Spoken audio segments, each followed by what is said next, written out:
Bonjour à tous. Et bonjour à toutes.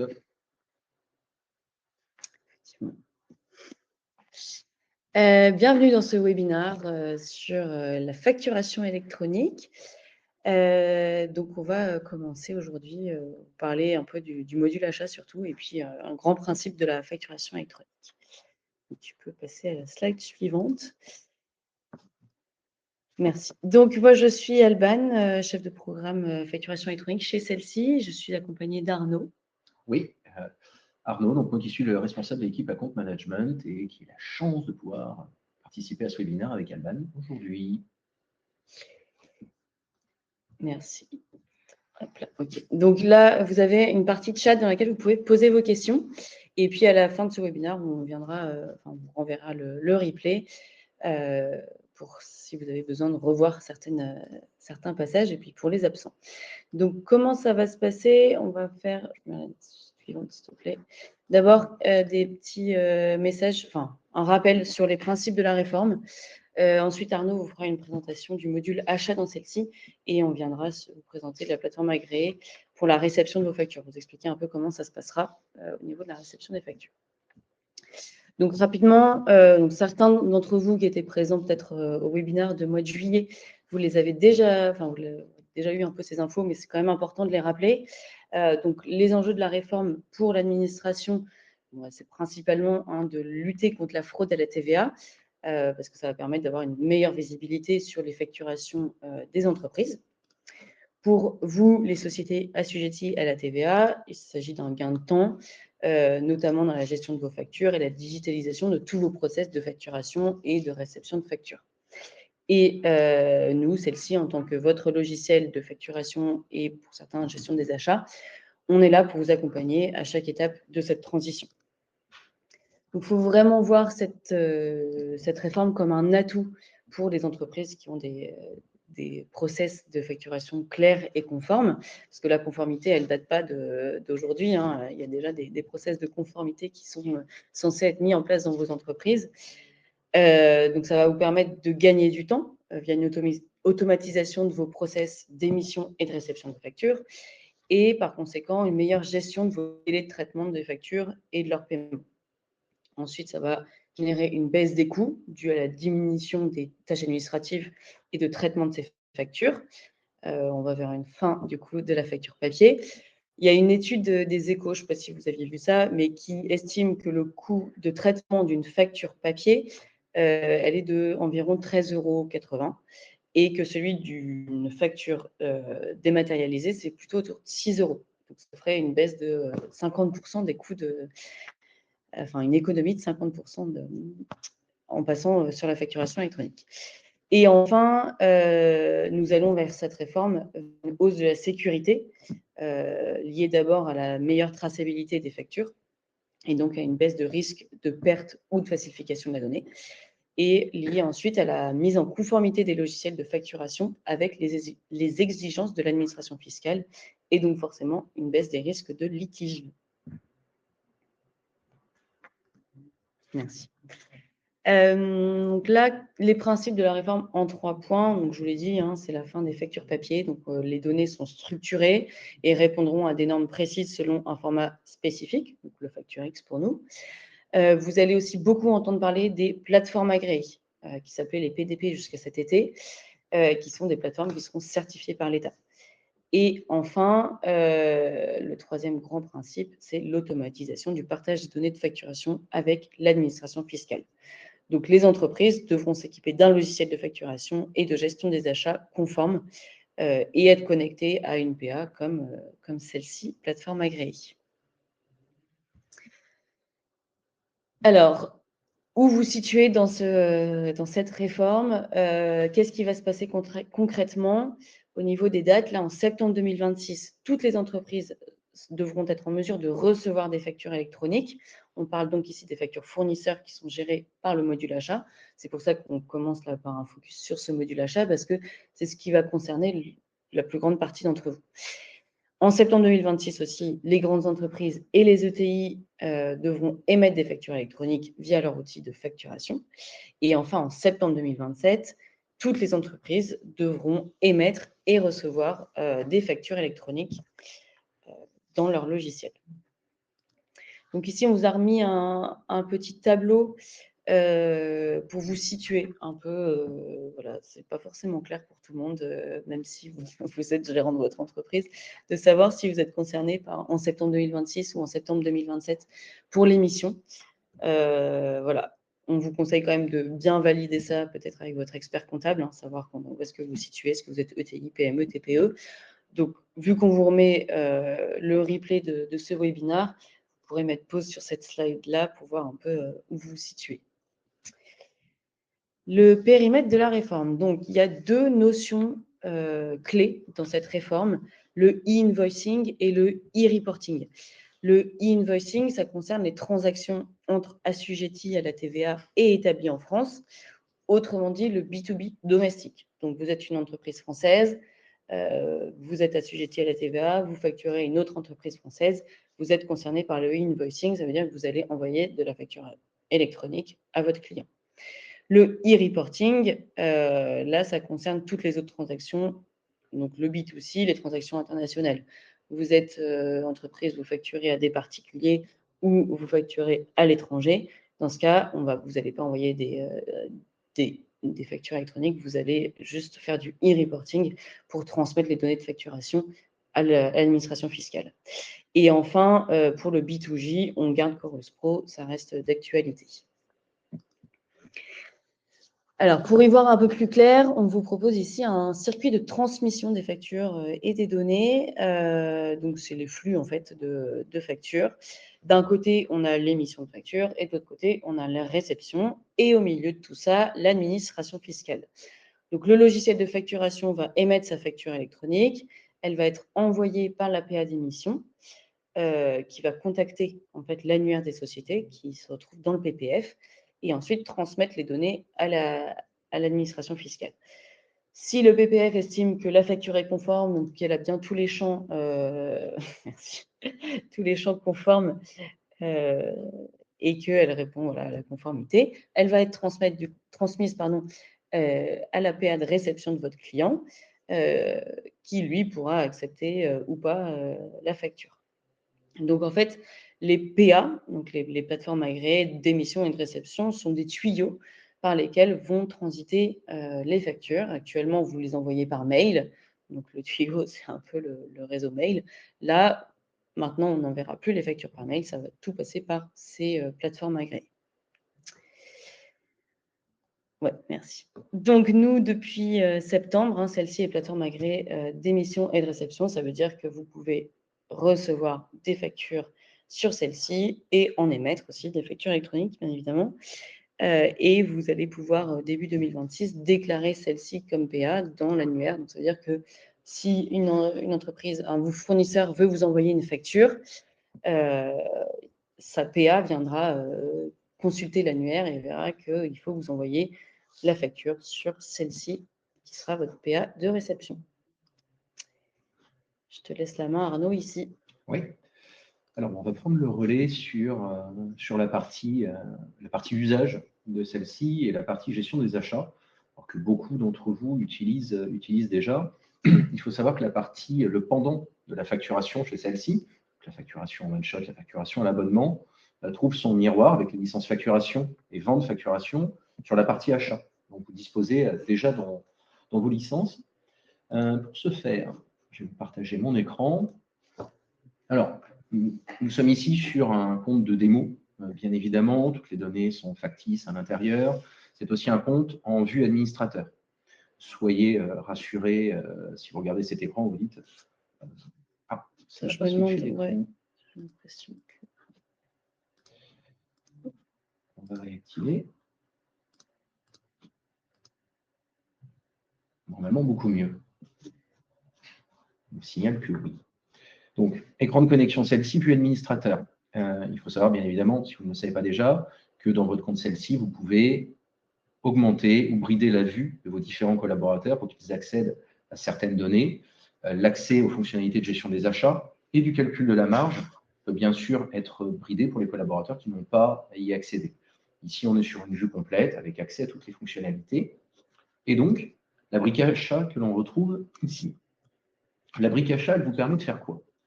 Elle vous permet de créer tous les documents rattachés aux fonctionnalités de gestion des achats, du bon de commande, au bon de livraison, à la facture et également à l'avoir fournisseur. Ça veut dire quoi? Ça veut dire qu'en dehors de la partie facturation électronique, là, on va digresser un peu et aller voir un peu plus loin, vous pouvez envoyer un bon de commande fournisseur à votre fournisseur, comme vous enverriez un devis à un client. Ça, c'est la première chose. Bon de commande qui lui-même, comme un devis peut être converti en facture, peut lui-même être converti en facture fournisseur. Ici, on parle d'action manuelle. On a aussi des possibilités d'import de facture, qu'on retrouve en première ligne, qui me permet ici d'importer des documents. Donc, comme on le voit, PDF de maximum 5 pages, inférieur à 5 mégas, sur la facture classique, normalement, c'est très suffisant. Et on peut apporter jusqu'à 50 fichiers à la fois. Schématiquement, comment ça va se passer? Ici, je choisis d'importer des documents et j'ai la possibilité de venir chercher mes documents dans mes téléchargements. Ici, j'avais prévu une petite facture en amont. Elle est en train de s'importer et elle est ici disponible. On voit aujourd'hui à 11h11 une date d'import. La fonctionnalité me permet de vérifier mon document, bien évidemment, parce qu'il y a quand même une vérification à faire des documents que nous sommes en train d'importer. Par exemple, en me demandant le nom du fournisseur, qui ici est un cabinet de conseil, d'aller chercher le numéro externe du document fournisseur. Quand le fournisseur vous envoie des documents, ils ont eux-mêmes leur propre numérotation de documents. On peut la renseigner ici, la simplicité étant que on puisse parler d'un même numéro pour un seul document. Vous appelez votre fournisseur, dire j'ai un problème avec la facture, numéro tant, chez vous, là c'est une numérotation, chez lui aussi. Là c'est intégré nativement, aucun problème. Ça a été me chercher la description, c'était classé ici comme de l'achat de marchandises, me reprend la TVA, me demande si je veux ici déjà référencer les paiements ou pas, ou tout simplement la valider. Ici, ma facture fournisseur vient d'être générée dans mon compte celle-ci, et la voilà. Elle est là, avec un statut de paiement à régler, un statut de livraison en attente. Celle-ci, on ne le précise jamais assez, gère également des écritures comptables. Nous faisons de la comptabilité analytique de niveau 1. Donc, vous avez des écritures comptables qui peuvent se générer en lien avec vos documents d'achat, vos documents de vente. Qu'est-ce que ça veut dire? Ça veut dire que dans celle-ci, vous pouvez retrouver votre journal des ventes, votre journal des achats, éventuellement votre journal de banque via le rapprochement bancaire. Et tout ça, soit vous pouvez l'exporter en fichier XML directement à votre expert comptable, soit, pour rappel, avec chaque compte celle-ci, vous avez un accès expert comptable qui est inclus gratuitement. En gros, votre expert comptable, beaucoup le font chez nous déjà. S'ils ne vous le proposent pas, vous pouvez leur proposer. Ils ont un identifiant, un mot de passe, ils se connectent et ils viennent accéder à vos factures d'achat si vous leur laissez les droits, et venir récupérer les exports pour traiter les données dans leur logiciel dédié d'expertise comptable. Donc là, première chose, la facture qui est générée. Cette facture qui est générée, elle va nous permettre d'autres éléments. Ça va nous permettre, par exemple, prenons n'importe quelle facture comme celle-ci. On va pouvoir retrouver une notion de chiffre d'affaires, de dépenses. Les dépenses, c'est lié généralement au prix d'achat que vous avez renseigné au produit que vous vendez. Mais vous pouvez également venir lier un achat à cette prestation. Ici, je clique dans le menu en bas à gauche. On me demande quel est le document d'achat que je souhaite utiliser. Je souhaite utiliser, par exemple, la facture. Et je vais pouvoir fouiller dans mes différentes factures ici, comme la facture que je viens de créer ce matin et que je vais lier au document. Qu'est-ce que ça veut dire? Ça veut dire que pour faire la prestation à mon client, j'ai moi-même acheté du temps, des marchandises, des services à un de mes prestataires. Et automatiquement ici, les dépenses viennent d'être impactées par ce document d'achat que j'ai lié. Donc, pour réaliser mes 60 000 euros de chiffre d'affaires, j'ai dépensé 31 539 euros. J'ai donc fait une marge de 28 461 euros. C'est pas mal, hein? Et je peux retrouver dans la rentabilité de ma facture client l'impact de la marge ici par ma facture au nom de mon fournisseur cabinet de conseil, facture référence temps, référence externe à référence de mon fournisseur et le montant impacté. Et ça, clairement, je viens de le faire en à peu près 4 minutes top chrono et en prenant le temps de le montrer. Autre élément important en lien avec, bien évidemment, ces paiements fournisseurs, j'ai ici la possibilité de faire du rapprochement bancaire. Compte bancaire fictif, données fictives, bien évidemment, encore une fois. Ici, je retrouve, en me connectant à mon compte bancaire, les débits et les crédits qui sont passés sur mon compte. Sur combien de temps remonte le rapprochement bancaire? C'est simple, c'est autant que ce que propose votre compte bancaire en ligne. Certaines banques proposent 3 mois, d'autres 6. Certaines peuvent aller jusqu'à 1 an. L'outil rapprochement bancaire sera le miroir de tout ça. Bien évidemment, le rapprochement bancaire, ça nous passons par un prestataire à nous qui sécurise le lien entre celle-ci d'un côté et votre banque de l'autre. L'outil proposera, ici on en a très peu, on en a quelques-unes ici, des suggestions. Alors, il n'y a pas de rapprochement automatique, tout simplement parce que ça serait très complexe dans le cas, par exemple, de clients qui facturent toujours la même prestation, par exemple de l'abonnement, une prestation à 350 €, très compliqué d'avoir des suggestions ou d'avoir des automatisations, pardon. Donc, on se contente de faire des suggestions qui vous disent, ah, tiens, vous avez eu un virement, le nom du client est A, le montant est de 5 871,20 €. L'outil va vous dire, je pense que dans votre compte celle-ci, c'est rattaché à cette facture client parce qu'il s'appelle A ou que le montant correspond, par exemple. Le rapprochement bancaire, c'est quelque chose qui est inclus là aussi nativement dans vos licences facturation et vente facturation et va générer, juste en dessous, si on le retrouve ici, dans la partie comptabilité, il générera un journal de trésorerie. Comme on retrouve le journal des achats, qui va reprendre toutes les factures fournisseurs que j'ai dans mon compte celle-ci. Dans ce compte de démo, j'ai choisi de générer les écritures comptables au paiement de la facture fournisseur. Vous le verrez, si vous ne l'avez pas encore fait, vous avez des réglages pour décider quand est-ce que cela se fait. Vous pouvez bien sûr le faire manuellement. Ici, j'ai tout mon journal des ventes qui a été généré depuis 2019, on aurait pu exporter depuis le temps. Et je peux ici cliquer sur Action et exporter, soit au format CSV, soit au format FEC, ce qui plaira à tous les métiers de la comptabilité et de l'expertise comptable, et venir l'envoyer moi-même à mon partenaire, à mon prestataire. On a fait un tour à peu près complet sur la partie des achats. Je vous laisserai découvrir. Alors, bien évidemment, il y a des dizaines d'autres choses que l'on peut faire avec et trouver d'autres façons de le faire. Encore une fois, ceux qui l'ont dans la licence facturation, n'hésitez pas à tester. On a également des vidéos de formation qui sont toujours disponibles dans la petite partie formation tout en haut, avec le petit chapeau marqué nouveau. Pour ceux qui ne l'ont pas encore vu, ce sont des formations que nous réalisons en interne. Il y a le service consulting chez nous. Ce sont des personnes en interne chez celle-ci qui font eux-mêmes les vidéos. Donc, normalement, c'est plutôt bien fait et fait par des personnes surtout qui maîtrisent totalement l'outil. Donc, n'hésitez pas à aller y jeter un petit coup d'œil. Je vais couper le partage une seconde et remettre la présentation.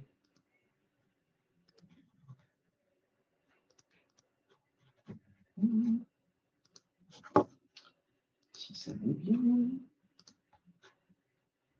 Oui, ça a l'air, c'est magnifique. Hop. Je relance le diaporama. Donc, ici, petit résumé de ce que je viens de vous dire en version light. Quels sont les avantages du module achat?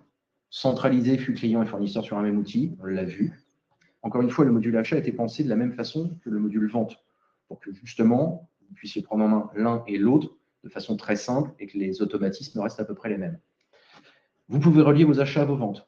On l'a vu. Vous avez une facture client qui correspond à un projet ou à une prestation ponctuelle. Vous pouvez associer votre dépense à votre facture client et voir votre marge évoluer. La marge brute, bien évidemment. Ici, permet de mesurer l'impact. Vous pouvez gérer et analyser vos dépenses fournisseurs. Alors ici, suivez vos règlements via le rapprochement bancaire. On l'a vu. Il y a aussi des indicateurs clés. Ça, je vous laisserai aller regarder. On parle sur des statuts, calcul automatique de marge, vu par période ou par projet. C'est en gros du reporting sur le rapprochement bancaire. Quelque chose d'important, par exemple, ou un cas précis qui peut servir pour le rapprochement bancaire sur la gestion des achats. Vous avez fait un chèque à l'un de vos fournisseurs, imaginons 10 000 €, un de vos fournisseurs. Pour vous, le chèque est fait, la facture est donc payée dans celle-ci. Mais le chèque n'a pas encore été débité. L'outil de rapprochement bancaire vous mettra un petit warning en disant attention, cette facture fournisseur, elle est payée. Pour vous, l'action est faite, mais elle n'est pas encore rapprochée sur le compte bancaire. Ça évite que, par exemple, un mois et demi après, on ait un chèque surprise, parce qu'on est peut-être passé à autre chose au bout de 45 jours, du fournisseur qui vient de déposer le chèque. Très important, très utile pour faire du pilotage ici. Et c'est la même chose pour les paiements clients d'ailleurs. Simplifier le lien avec votre comptabilité, encore une fois, exporter l'écriture en quelques clics. On a fait le test, journal des achats, export, fichier XLS, et il n'y a plus qu'à expédier par mail. Et l'accès gratuit à votre expert comptable, ça aussi, vraiment, c'est quelque chose qui va apporter du confort à votre expert comptable, c'est-à-dire qu'il se connecte, il vient récupérer les éléments lui-même, et accessoirement, ça va être du temps à passer en moins pour lui. Peut-être pour plus de sympathie de sa part, peut-être pour des frais de temps passé via l'expert comptable qui sont peut-être un petit peu moins. Là, toutes les fonctionnalités clés. On ne va peut-être pas repasser dessus parce qu'on l'a vu. Gestion optimisée, import des factures fournisseurs, on l'a vu au tout début. Tableau de bord. Encore une fois, le tableau de bord où on s'est connecté peut permettre, par exemple, de voir l'évolution de sa marge entre N et N-1. Je vous laisserai essayer la carte tableau de bord tout en haut. Il y a des choses qui peuvent être très intéressantes et un peu plus personnalisées. La saisie rapide des factures, on l'a fait en l'important, et ça peut aller très vite en le faisant manuellement, y compris en convertissant un bon de commande fournisseur qu'on a envoyé en amont. La catégorisation des dépenses, également, le suivi des statuts. Les factures fournisseurs, bien évidemment, ont plusieurs statuts actuels, statuts qui seront amenés à évoluer avec la réforme de la facturation électronique, quand nous en saurons plus, quand l'État aura un peu plus communiqué sur ces différents statuts, ou les aura figés. Gestion, unité, mesure et taux de TVA. Vous avez des taux de TVA que vous pouvez manager et piloter en toute autonomie sur la vente. C'est pareil sur la partie achat, bien évidemment. Visualisation des performances via le reporting dont on a parlé. Vous avez des rapports qui sont dédiés dans celle-ci. Vous pouvez les retrouver dans l'onglet rapports. En bas à gauche de votre interface, il y a des rapports pour piloter à peu près tout. Aperçu unifié de vos affaires, comment voir tout ce qui est rattaché à la même facture d'un client, avec de la marge sur vos produits, des impacts sur la marge via des factures d'achat qui ont été faits à part, et la gestion des droits d'accès, très important, via les profils de privilèges. Dans votre compte celle-ci, vous définissez qui va voir quoi. Ça se fait de façon très simple. Vous pouvez faire des profils de privilèges très restrictifs, d'autres beaucoup plus ouverts. Vous pouvez assigner plusieurs personnes sur un même profil de privilège. Donc, on vous l'a dit, celle-ci est devenue plateforme agréée en septembre. Là, on vous propose une petite vidéo juste pour que vous puissiez vous projeter sur ce qu'on va vous proposer dans celle-ci, comment déclarer celle-ci comme plateforme agréée.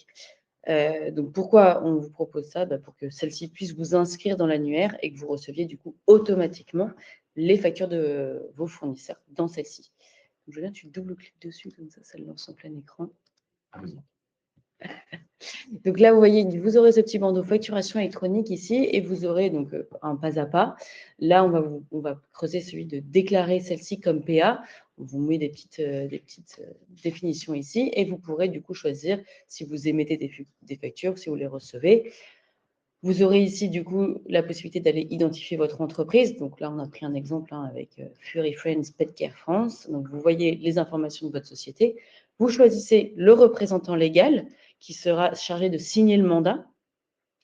Donc, vous allez pouvoir mettre du coup ces informations, adresse email, numéro de téléphone pour qu'il puisse valider le mandat. Donc là, c'est un process de KYC, ce qu'on appelle KYC. Donc, c'est le Know Your Customer. Donc, il va devoir valider avec une pièce d'identité et numéro de téléphone que c'est bien lui qui signe le mandat. Et donc là, vous voyez à la fin, c'était ouais, voilà. On voit il y a un mandat en attente. Et une fois qu'il aura été signé par le responsable légal, le mandat sera bien enregistré et derrière, celle-ci pourra vous inscrire du coup à l'annuaire. Donc ça, c'est quelque chose qui va arriver là très prochainement dans celle-ci. Vous voyez ce petit bandeau facturation électronique en haut où vous aurez, tu peux remettre le début de la vidéo sur le... Ouais, juste après. Non, quand on envoie justement le... Voilà. Ici, le pas à pas, vous voyez, on va vous proposer donc de déclarer celle-ci comme PA et il y aura du petit à petit d'autres actions qui vous seront proposées via ce segment vraiment spécifique facturation électronique. On va revenir sur les slides. Donc, quand vous déclarez celle-ci comme PA, vous avez la possibilité en fait de déclarer plusieurs plateformes d'émission. Donc, ça va être en fait au niveau de la déclaration, vous allez transmettre en fait un numéro, un code d'authentification qui dira bon, bah, pour ce type de facture, c'est celle-ci qui reçoit. Pour ce type de facture, par exemple les notes de frais, ce sera une autre plateforme de gestion de la facturation. Je reprends ici le circuit de transmission parce que bon, tout à l'heure c'était assez général. Là, je vais me concentrer un peu plus sur la réception pour que vous compreniez bien comment ça se passe. Donc en fait, suite à la prestation ou à votre commande que vous avez passée, au moment de la facturation, votre fournisseur va envoyer sa facture via sa PA d'émission, qui peut être celle-ci ou une autre plateforme d'émission. Ça, les plateformes sont interopérables entre elles. Donc on peut travailler tout à fait, recevoir des factures d'une autre plateforme. Le PPF va vérifier en fait la conformité, ce que je vous disais tout à l'heure. Est-ce que la facture est bien une facture X? Est-ce qu'elle est conforme à la réglementation? Est-ce qu'elle contient toutes les informations obligatoires? Et alors, elle va avoir un statut pour votre fournisseur de déposer ou rejeter. Donc, si elle n'est pas conforme, le PPF va la rejeter. Si elle est déposée, en fait, elle a été transmise au PPF, elle a été contrôlée, jugée acceptée pour transmission. Donc, l'administration fiscale sait qu'il y a une facture qui comporte de la TVA, collectable prochainement ou à collecter en fonction du régime des encaissements, de la TVA. Par contre, si elle est rejetée, la facture, elle a été contrôlée, elle a été déclarée non conforme pour différentes raisons.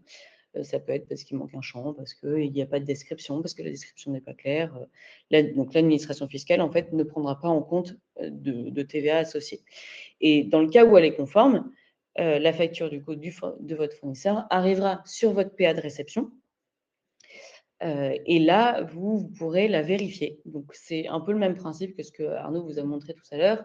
Vous aurez là des listes de factures que vous avez reçues via votre PA de réception. Et vous pourrez choisir du coup de l'accepter et de la payer si elle correspond à la facturation attendue.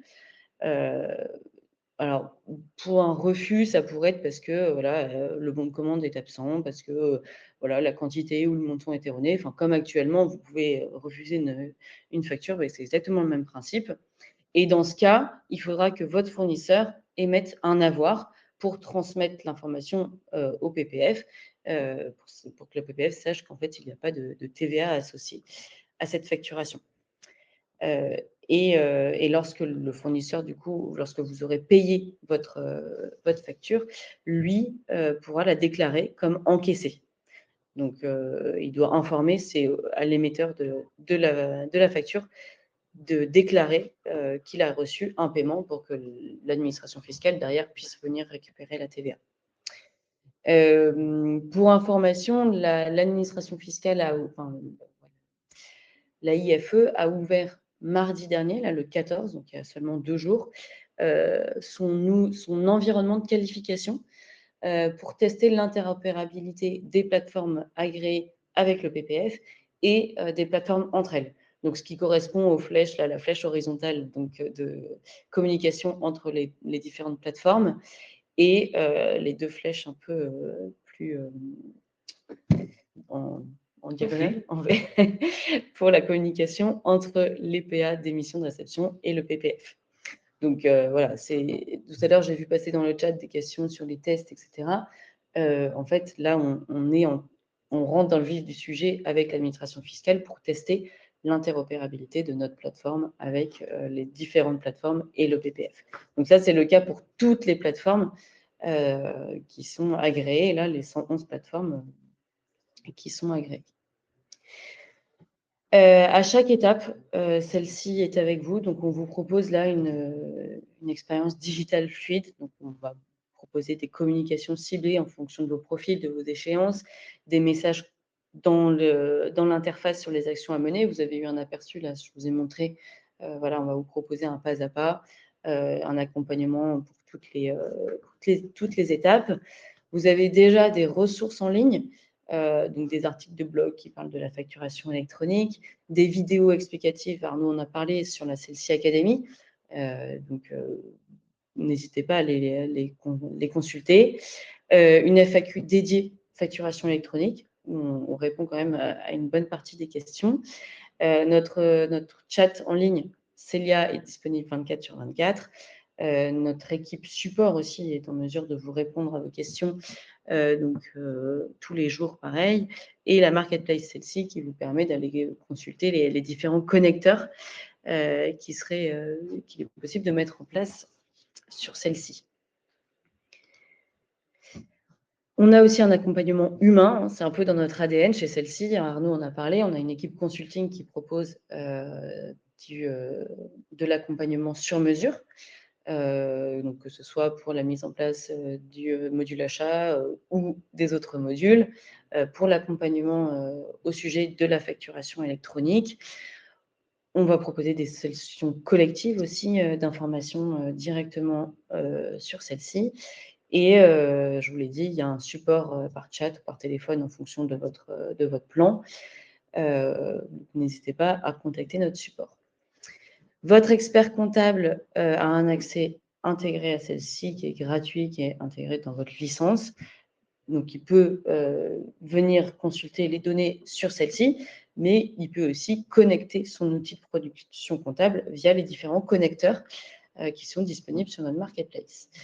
Donc, tout ça permet de faciliter la collaboration entre vous et votre expert comptable et de faciliter les échanges.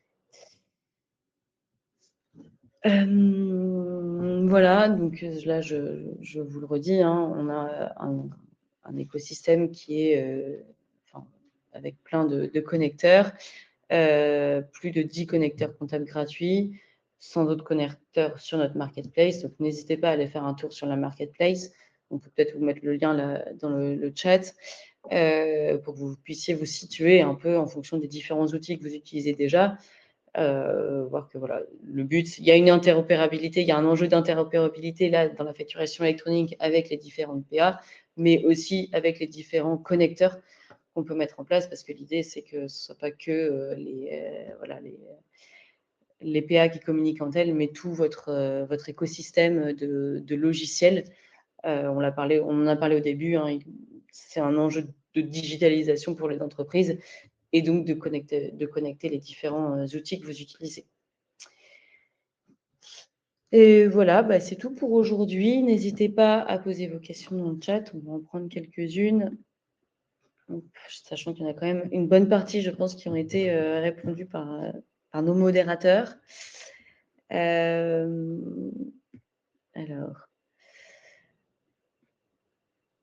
si mon client a une PA et ma société pas encore, vous avez déjà répondu, Maya.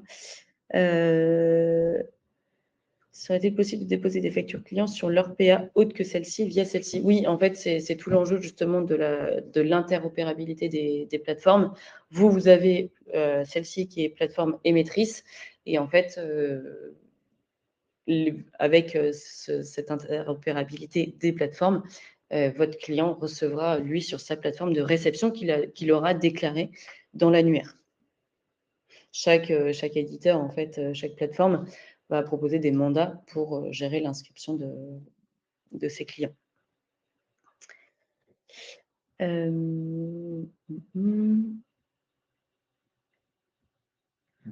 Dans les factures d'achat, je n'ai que 3 choix de TVA, 0, 10 ou 20. Comment intégrer d'autres choix de TVA? Alors, ça se fait directement depuis les réglages dans l'onglet facturation. Vous avez la possibilité de gérer d'autres taux de TVA. Je n'ai pas le lien de tête. Normalement, directement depuis la FAQ, celle-ci, vous pouvez retrouver le lien. Sinon, n'hésitez pas à utiliser la petite bulle en bas à gauche de votre interface. C'est pour le coup notre support technique qui va pouvoir vous guider. Mais c'est faisable. C'est que les taux par défaut qui ont été paramétrés étaient ceux-là. Je prends une question là. Pour envoyer nos factures, il faut déjà mettre en place une PA à l'émission et pas qu'à la réception. Alors, c'est un peu tout l'enjeu de cette réforme et c'est pour ça que dès septembre 2026, tout le monde est concerné par la réception, parce que étant donné qu'il y a une partie des entreprises, donc les grandes entreprises et les ETI, qui sont obligés d'émettre à partir de septembre 2026, forcément, il faut que tout le monde soit capable de recevoir dès septembre 2026. En revanche, pour les PME, l'obligation d'émettre, elle est en septembre 2027. Donc, ça veut dire que les grandes entreprises et les ETI qui vont émettre dès septembre 2026, ça ne concerne qu'elles, en fait, l'émission. Vous serez encore en mesure d'envoyer des factures comme vous le faites actuellement jusqu'en septembre 2027. Et les ETI et les grandes entreprises, elles devront pouvoir encore recevoir les factures qui ne sont pas des factures électroniques, parce que vous, en tant que PME ou TPE, vous n'êtes pas encore forcément, enfin en tout cas, vous n'êtes pas dans l'obligation d'émettre des factures électroniques dès septembre 2026.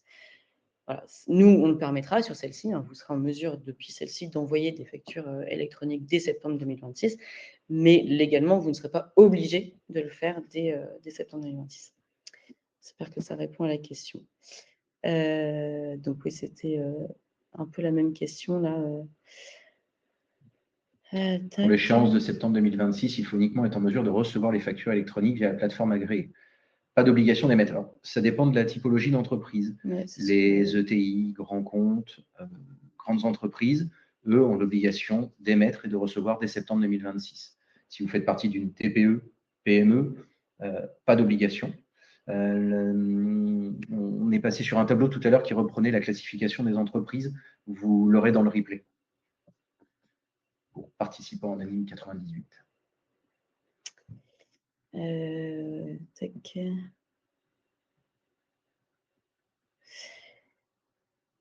Alors, les clients monégasques, bon, tout ça se fait un peu.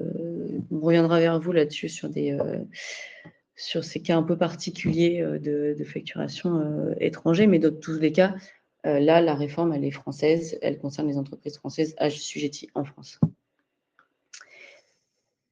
Comment certains clients ont déclaré leur PA et d'autres non? Alors, comment cela se passe-t-il si certains clients ont déclaré leur PA et d'autres non? Celle-ci enverra via PA d'un côté et nous préviendra de l'autre si aucune PA n'est en place. Alors, comme j'ai dit, l'obligation de réception en septembre 2026, ça sous-entend que toutes les entreprises déclarent une PA de réception pour septembre 2026.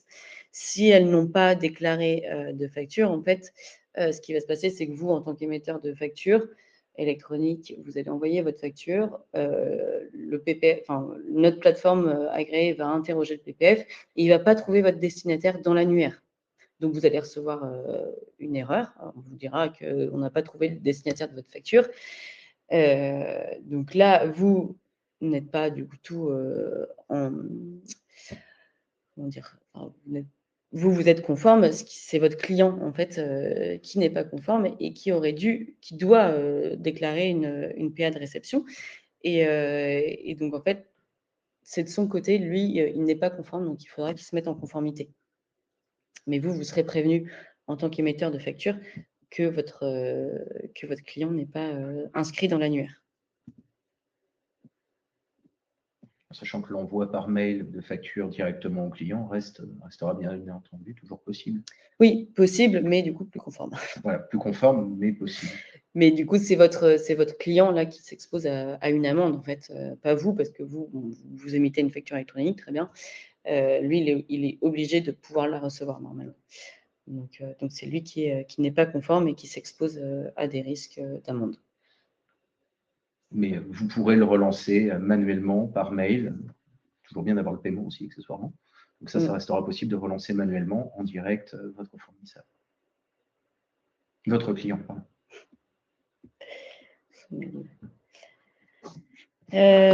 Comment on renseignera la PA du client? En fait, vous n'avez rien à faire à ce niveau-là. Vous, votre action, ça va être de déclarer, vous, une PA de réception pour vous en tant qu'entreprise. Et donc, chaque entreprise va déclarer sa PA de réception. Et quand vous envoyez une facture, toutes ces PA de réception sont enregistrées dans l'annuaire du PPF. Et donc, c'est comme ça qu'en fait, on aura la donnée, nous, en tant que plateforme agréée, de savoir où est-ce que j'envoie ma facture.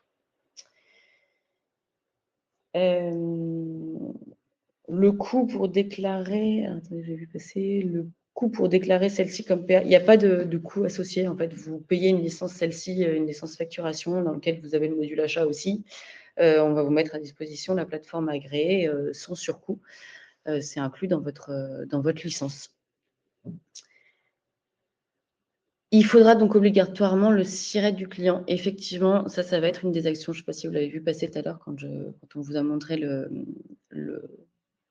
la partie facturation électronique qui va être en place dans celle-ci et le pas à pas qu'on va vous présenter, qu'on va vous proposer. Il y a une partie qui est la mise à jour de votre annuaire client. Donc là, on est en train de travailler sur un outil qui intègre l'intelligence artificielle pour vous permettre de mettre à jour votre base, votre répertoire client et enregistrer les données qui vont être obligatoires pour la facturation électronique. Si je me déclare en PA sur celle-ci, puis le faire sur InexWeb, mon comptable, n'y aura-t-il pas de doublon? Alors, vous avez la possibilité d'avoir 2 plateformes de réception en fonction du type de facture. Donc, c'est sûr que vous ne pourrez pas recevoir la même facture fournisseur sur 2 PA. Mais en tout cas, avec les outils comptables, on a des connecteurs. Donc, en fonction de la plateforme que vous choisissez pour recevoir vos factures, le but, c'est que justement, on ne fasse pas de doublons et que les informations transitent. Question importante, il faudra donc obligatoirement le SIRET du client. Oui. Je viens d'y répondre. Pardon. Désolé. Pas de souci. Mais tu peux ajouter peut-être que tu as d'autres informations. Non, le mode conforme activé sur votre compte pour la partie facturation, la double authentification. Ouais. Désolé, j'étais imprégné dans les questions. Pas de souci. Je fais une erreur. Alors, à l'heure actuelle, si je fais une erreur dans mes factures, je peux créer un avoir pour la solder et recréer une facture avec les bonnes informations. Comment ça va se passer concernant le droit à l'erreur? Alors, on aura toujours la possibilité d'éditer des avoirs. Toutes les informations qui seront obligatoires pour l'émission d'une facture X vont le devenir dans celle-ci. Nous, en tant que plateforme agréée, on va vous permettre d'émettre une facture X. Donc, à partir du moment où vous êtes concerné par la réforme, vous devrez remplir ces champs obligatoires. Cela dit, vous pouvez quand même vous tromper sur une quantité ou sur quelque chose. Actuellement, vous créez un avoir.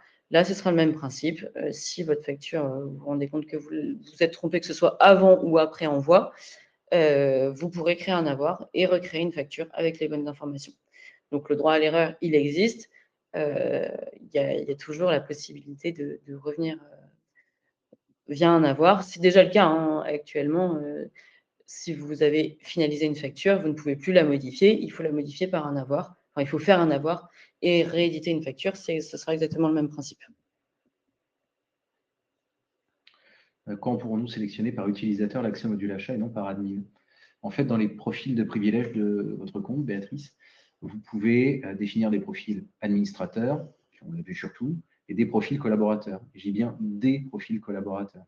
Vous pouvez avoir un profil collaborateur qui accède au module achat et un profil collaborateur qui n'y accède pas.